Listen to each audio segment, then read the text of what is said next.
well is, how do you recognize when I'm just being tired or weak or fatigued, or like I really need to listen to my body and throttle back?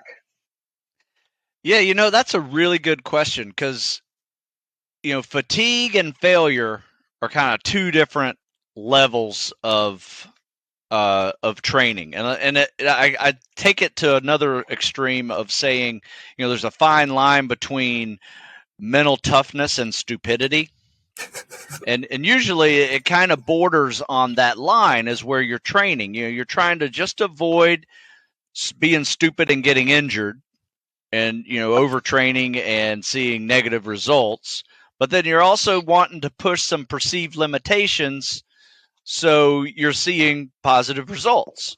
So a lot of times, you do have that gut check that takes you over into the stupid zone, and that's okay, but you don't want to do that day in, day out, and just wind up wondering why you're seeing negative results, you're injured all the time, and you're really whittled down to nothing before you even start selection.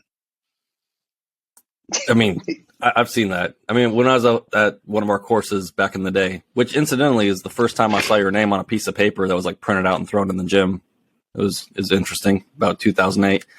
But okay. Like it was the same thing, because we had like a 3-month program, and like, like when students show up, it's a weird process that happens, right? When they show up, they don't want to do anything you want, like that you have to force them to do everything. And then by the end, when you're like, hey, okay, we're done with the 3-month program, like you need to take a week off and then a ramp up week and then get back into the next program, they have a real hard time just easing off that gas pedal. I think there's something addicting about the just crushing yourself every day and living exhausted, to throw the hoist thing out there. Yeah, that's a good one. So like, yeah, I think you're right. I don't know how you get past that with the mentality of most of the folks that want to do these jobs, or get past that, the perception that what we do is just crush ourselves all day, every day, and that's the lifestyle, and that's the only way to be successful. So I don't know. I was just making an observation. It's not well, really I have hard workouts. I love hard workouts. I just did so many 800s today. I just just about died. And 800s are the worst. They are the worst. 400s are, you do 400 repeats, all day, but the 800s are just another notch of suck. But one thing I force all my guys to do, and originally I started this with just me because at 40, 13 years ago, I thought I was pretty broken and I might not even run. My running was going to be limited because my hips were all jacked up. And so I created this little mobility day for myself in the middle of the week. And originally it was just me doing it, and I'd have the other guys doing their thing because they didn't want any part of this old man mobility day. Right. I said, all right, that's fine. You do what you want to do. I'll set it up for you, but I'm doing this. And if anybody is like aching, anybody has any aches and pains or maybe shin splints, can't go for this run, stick around with me. And my mobility day is this. It's kind of like a spin class meets a yoga class, and they have a baby, right? So you got 5 minutes of biking, not necessarily hard, but not easy either. And then 5 minutes of stretching, foam rolling, massage tooling, whatever. You do that for an hour. So you get, 5 or 6 sets of that. And I'm telling you, it was life changing from day one of doing that. And, within a few weeks, I didn't have those same pains that I was having that was making me think I need to limit my running, right? And I was able to, pick back up and, still running, 20 to 30 miles a week, depending when we are in the cycle. And, my hips feel great, they're feeling better at 53 than they did at 39, 40. So that's pretty good. So I think I found a key to longevity right there, just adding that midweek mobility day. But, if you look at what longevity is really the mastery of recovery, right? So you have learned how to recover to a point where you can just keep doing what you're doing. But optimal performance is also the mastery of recovery, right? You're not going to perform at your best unless you thoroughly understand what recovery is. And I mean, from nutrition to sleep to smart programming, hydration, electrolytes, all of those things come into play for you to recover and be able to do what you want to do the next day. And now everybody in our whole group does that midweek mobility day, and we do another one at the like a late weekend Sunday mobility day on their own, just to get ready for the new week. And what that has done is it has done two things for our group: noticeably reduction in overuse injuries, whether it's a tendonitis or running injury or impact injuries, and it has also increased performance on those later week workouts. So if you've done it, have a Friday or Saturday workout and you're just beat down from being the end of the week. Well, this one, instead of going in at it at like 60% because you're burnt out, you actually, you're back up to 80, 85%. Able to get a little bit more, out of those late week workouts. Stu, you bring up longevity, which obviously is great for you. Being I think if I'm doing my math right, 53. I'm Yep. at the latter part of my career as well as Trent, but like I kind of have a theory, and I'm interested to see what you think about it. And I know there's going to be some heartache about it probably out there, but Here we like go. we get a lot of with a lot of the retired and the VA claims and that kind of stuff, back problems, hip problems, stuff like that.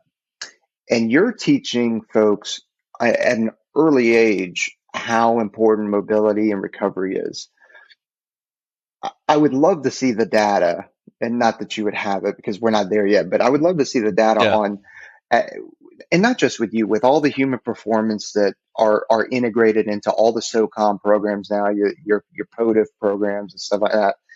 Seeing all these folks that are now educated in how to mobilize, recover, how that will then translate to later on at the VA claims, because I personally think that we could probably save a lot of money. The VA could save a lot of money instead of paying for these VA claims.